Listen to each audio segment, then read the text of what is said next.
Millions of people have poured into the streets of Iran calling for the end of the Islamic regime.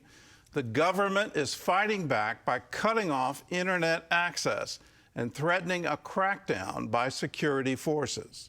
Amid the chaos, there is hope. The gospel is spreading throughout the country. Chris Mitchell has the story. From Isfahan to Tehran and all of Iran's 31 provinces, millions of Iranians are calling for the overthrow of the regime and death to the dictator.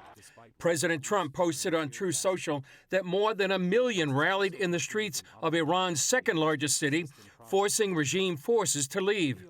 In some cities, protesters are attacking police headquarters and the dreaded Basij, the shock troops used by the regime to quench the protests.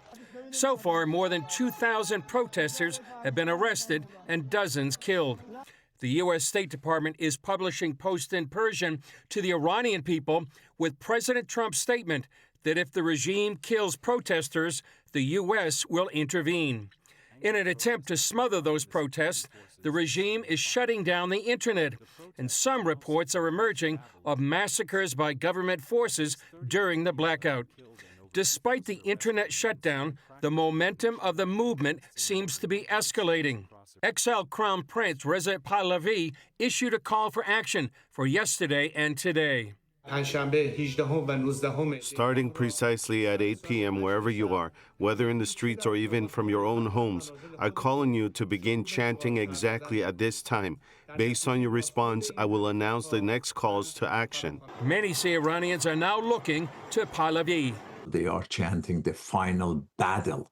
This is more important because they are chanting this is the final battle. Pahlavi will return because it's a clear vision. They want Islamic Republic overturned and they want a Pahlavi regime back. But despite decades of tyranny, the gospel has flourished in Iran. Hormoz Shariat of Iran Alive Ministries telling CBN's The Global Lane how the word is spreading. Every year, Gary, every year, I said things in Iran cannot get any worse. And then it does. Then spiritually, I say this cannot get any better. People in Iran are so open to the gospel. And then it gets better. If you look at the number of salvation, if you look at our curve of number of people who have come to salvation, it starts small 25 years ago, but it's growing exponentially. It's amazing. The curve jumping. The number of people coming to Christ is growing exponentially. Well, for more on this story, Chris Mitchell is with us now from Jerusalem. So, Chris, does the government of Israel believe the Iranian regime could actually collapse? And then follow-up on that is, what would happen if it did?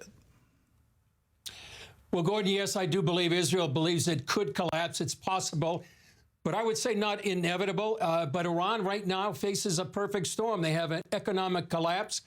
They have these growing nationwide protests. They have the U.S. support of the protesters, and they have a leader that's rallying these protesters.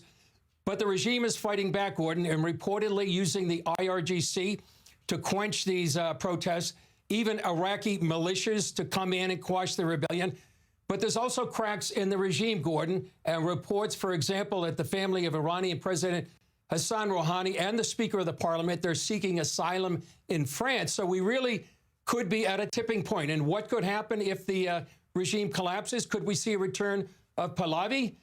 Could we have a period of uncertainty? What would a transition look like? Remains to be seen, Gordon, but we're at historic times. Certainly an encouragement for all of us to be praying for these protesters and for the future of Islam in Iran. What's the key to France being the sort of sheltering place for Iranians? That's where Khomeini was, and his famous recording of a bunch of cassette tapes that went throughout Iran that led to the overthrow of the monarchy back in the 1970s. Why France? Well, I think that's the key. You mentioned Gordon, is because that's where Khomeini came back in 1979. And those, as you said, those famous cassette tapes, they were undermining the regime of the Shah at that time. And that's where there was this connection between France and Iran. And that's where Rouhani seems to be going. And maybe the family of the Speaker of the Parliament. So I think that's the connection. There's a historic connection between France and Iran, and that's where that connection comes in. Well, what can President Trump do? I know he's already posted on the internet, and it's done in Farsi, that if the Iranian military or their security forces start attacking the protesters, that he's going to intervene. It seems like they're ignoring that, but is that helping the movement? Yeah, surely it's an encouragement to the movement. And the president really has a lot of tools he can use. He can use cyber intelligence capabilities that could degrade the regime's apparatus to repress the protesters, and that could neutralize that kind of machinery. What that would do, Gordon, would level the battlefield for these unarmed civilians who are facing an armed regime, and he can incentivize, encourage defections, he can provide secure communications, and what that would do, allow the Iranians to communicate so they can mobilize.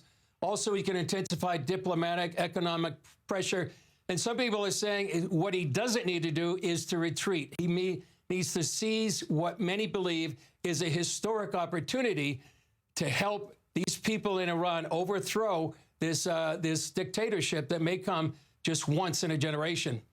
Well, let's talk about the spread of Christianity.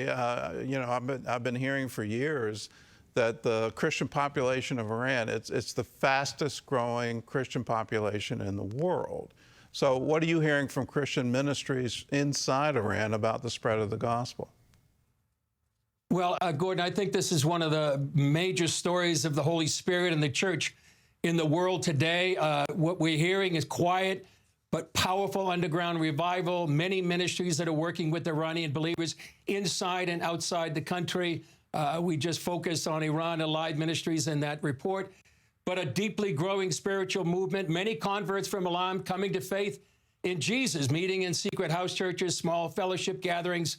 I've heard of one story, they gather together and they pretend like they're having a birthday party in case the police come in, but they often worship in homes. And many of this is marked by supernatural dreams, visions, personal encounters, and just an amazing supernatural story of what's happening in Iran, despite ferocious opposition. And this is rapid growth. And as you said, maybe as many as 1 million believers inside Iran right now, and certainly playing a key role in intercession during these critical days in Iran.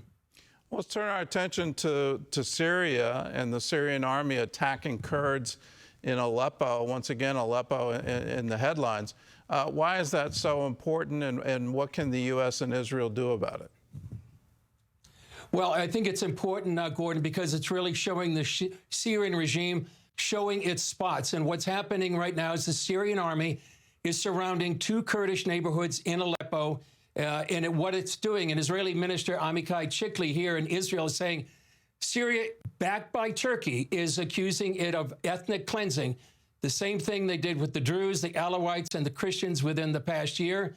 These are all against non-believers, the Christians, the Druze, the Kurds, anyone that's not a Sunni Islam. I talked earlier today, Gordon, to a Kurdish pastor. He says, these are the same jihadists who overthrew the Assad regime.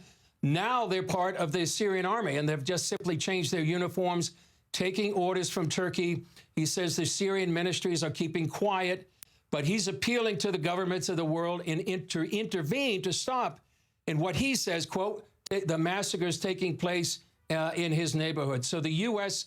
and certainly Israel can help support these Kurds, come against the Syrian regime and what it's doing, backed by Turkey. And certainly believers can be praying for those Kurds, Christians, right in harm's way right now in Aleppo.